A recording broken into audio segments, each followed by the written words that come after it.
Olá. Olá, bem-vindos. Muito Feliz bem. dia 25 de Abril para vós. Feliz dia 25 de Abril, dia. para nós todos. É verdade. Não ter memória depois para algumas memorizar coisas. algumas Sim, coisas. sim. Sim, Este sim, dia é sim. bem importante. Feliz 25, como alguns dizem, sabias? Feliz 25 também já ouvi. Feliz 25, Sim, és- feliz 25. É melhor do que o Natal. Álbum novo, terceiro álbum. Disco como terceiro ou três? Três. Três. Tenho Normalmente- sempre Tem dúvida. sim, tem sim. Mas vocês, tipo, certeza? Três. Exato. O terceiro álbum normalmente diz que é consolidação. O que é que vocês acham? Consideram que sim? Possivelmente não pensamos muito, ou seja, não pensamos muito no que é, focamos-nos em fazer a música que nos vai na alma. Este é um disco que fala muito sobre superação, sobre a resiliência. Houve um hiato, de alguma maneira, grande, 9 anos, digamos assim. Até estava a recordar aqui ao Pedro que já cá estive no curto-circuito em 2012, Sabe, acho eu, portanto, Foi no vosso álbum homónimo. no primeiro. Sim, exatamente. exato. Portanto, há este hiato e este disco fala um bocadinho sobre essa. Como é que este tempo todo que passa, o mundo passa, a nossa visão do mesmo muda e como é que nós nos adaptamos e principalmente como é que crescemos e como é que lidamos com aquilo que se passa dentro de nós e com E cá Com o que fora. se está a passar cá no mundo, fora. sim, sim. Sendo Então- que esses 9 anos levaram com uma pandemia pelo Pois é. meio Pois. e as transformações todas agora do mundo nos últimos 5 anos também.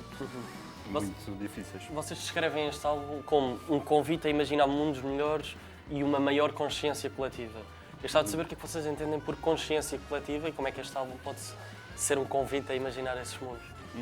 Acho que há uma interpretação tanto mais abstrata e aberta de sentidos, como uma interpretação mais direta e concreta. E até pego no nosso primeiro single, o Good Morning, que já foi lançado em antecipação no ano passado, em setembro, que conta, ao longo do videoclipe, conta a história de um astronauta, um viajante do espaço-tempo, que vem de outra realidade, talvez de um outro planeta, mas talvez mesmo de um outro tempo, e que chega aqui à Terra com uma mensagem, com uma antítese da Caixa de Pandora, que uma vez aberta, e podem acompanhar essa narrativa lá no Sim. videoclipe, uma vez aberta, cria precisamente o efeito oposto da Caixa de Pandora, e tem este efeito de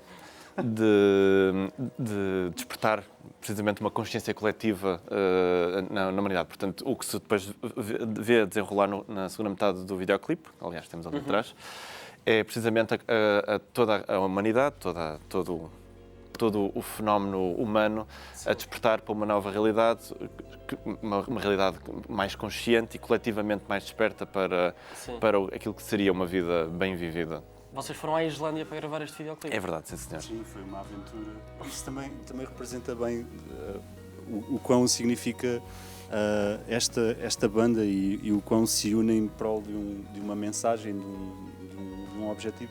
Nós somos uma banda independente, ou seja, há uma grande liberdade de expressão no facto de seres uma banda independente e não teres nenhuma agenda por trás, simplesmente dizes o que queres.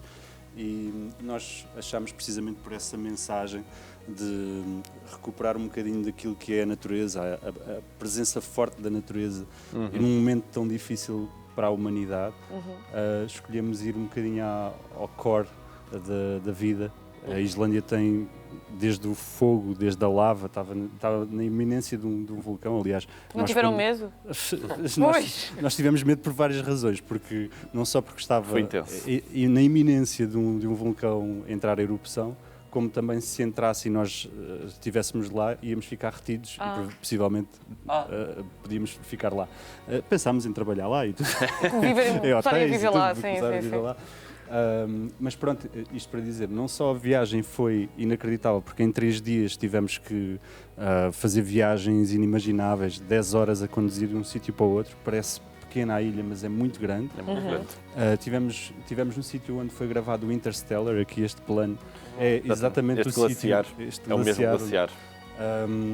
E depois a nossa própria banda desdobra-se numa equipa de produção de vídeo Eram quantas independente. pessoas?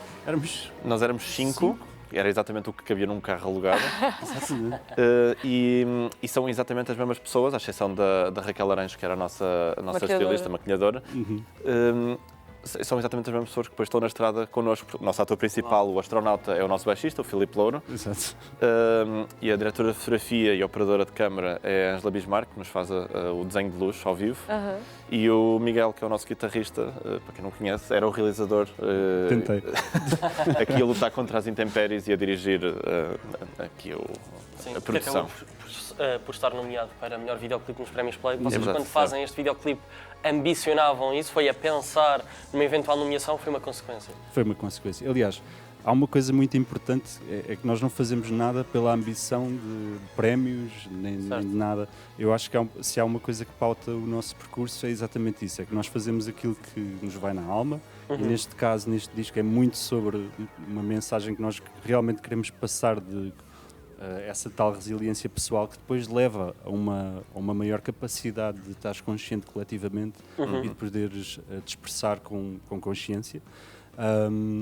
E é esse, eu acho que é esse o facto de fazeres realmente aquilo em que acreditamos, neste caso, E o que vocês sentem? que leva depois às consequências poderem ir mais Sim, ao sim. encontro daquilo que tu realmente Está queres. autêntico e está o que vocês sentem. E não o oposto de vamos tentar isto, vamos tentar conseguir. Pois, Não. mas como é que vocês vivem agora numa altura em que os números são tão importantes?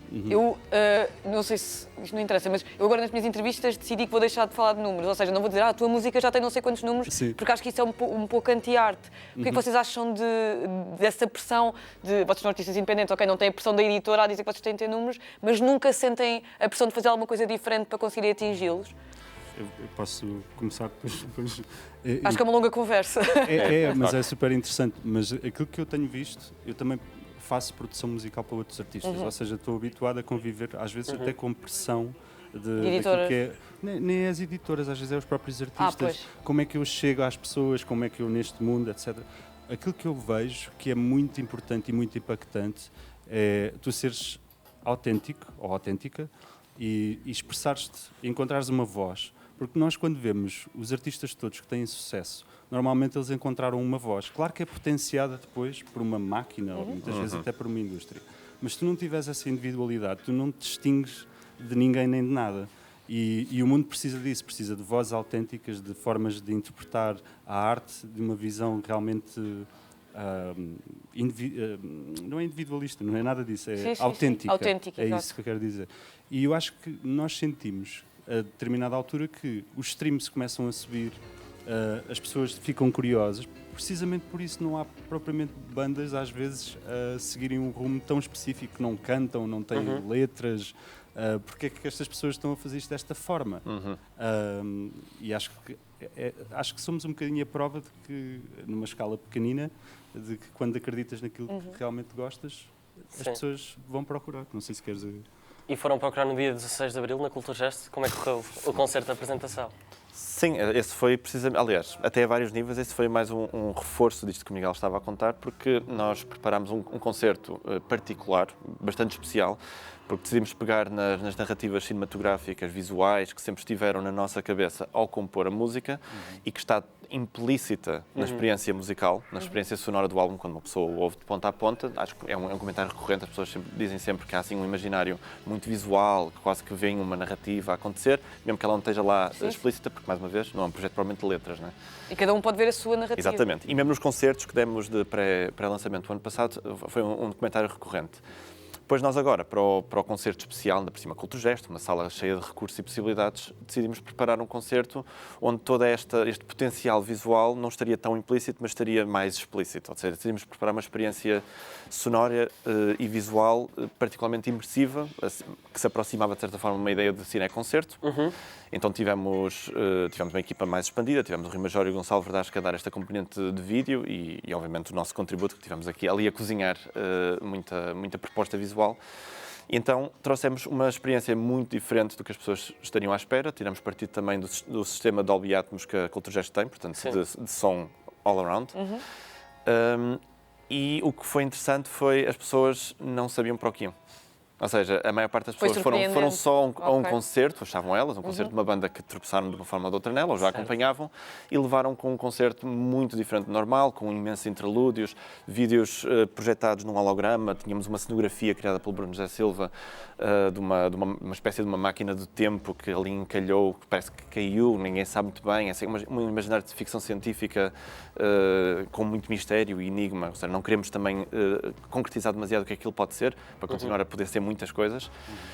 Então as pessoas caem de repente num filme. As pessoas de repente estão ali na sala de cinema a ter projeções, ter enigmas, mini-contos que lançamos pistas do que é que poderá ser e depois as músicas a explorar essas sugestões, essas pistas. E a maior parte dos comentários das pessoas foi precisamente dizerem eu não sabia para o que vinha. Eu não estava preparado para isto. Aliás, podem ouvir o álbum também de 3, Memória de Peixe. Vocês não sabem para o que é que vão, mas vão. Confiem e vão só. É um convite a futuros Exato. concertos. Vocês vão estar também em São João da Madeira, se não estou em erro. Vodafone Paredes de Cora. É verdade, senhor. Se não havia um press release, está aqui feito, está aqui um convite para as pessoas lá em Obrigada. casa tentarem vos apanhar. Muito obrigado. Muito obrigada. Obrigado nós Obrigado. pelo convite.